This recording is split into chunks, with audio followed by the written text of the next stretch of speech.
If I were starting my investment journey today with just $1,000, here's exactly how I'd approach it to build long-term wealth. Starting your investment journey doesn't require a fortune. $1,000 is a fantastic starting point to plant those initial seeds of financial growth. This $1,000 isn't just money. It's a powerful launchpad for learning, growth, and harnessing the magic of compounding. Before we dive in, please remember, this is for educational and entertainment purposes only. I'm not a financial advisor, so do your own research or consult a professional. Before investing that $1,000, we must ensure your financial foundation is solid. This is non-negotiable. First, ensure you have an established emergency fund. This liquid cash prevents you from selling investments during a downturn if life throws you a curveball. Second, if you have any high-interest debt like credit card debt, that $1,000 should go there. The guaranteed return from avoiding high interest often beats market returns.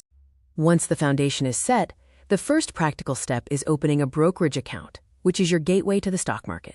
I recommend choosing a low-fee, user-friendly broker like Vanguard or Fidelity. They offer robust platforms and easy access to the investments we'll discuss. The account setup is typically straightforward. You can open a taxable brokerage account online and link your bank account to transfer the $1,000. For a beginner with $1,000, the best strategy is maximum diversification. You want broad exposure without the risk of picking individual stocks.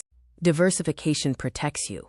If one sector or company struggles, the rest of your portfolio can cushion the impact. It's the only free lunch in finance. We are focusing on low-cost index funds or exchange-traded funds, or ETFs. These funds track entire markets, giving you instant diversification in a single purchase. Now let's break down how to allocate that $1,000 across just two high-quality, broad-market ETFs. I'd put $700, or 70%, into a total U.S. stock market ETF, like VTI or ITOT. This gives you exposure to thousands of U.S. companies, from large to small.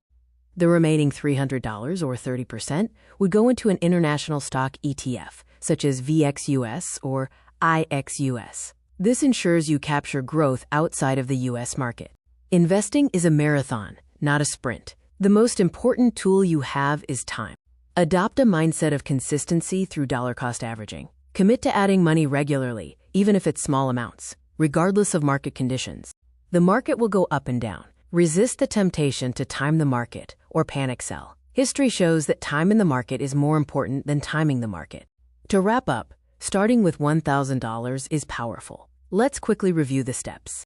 You'll secure your financial foundation, open a low-fee broker, and invest $700 in a total U.S. stock market ETF and $300 in an international ETF. Keep educating yourself and, most importantly, increase your contributions as your income grows. Happy investing!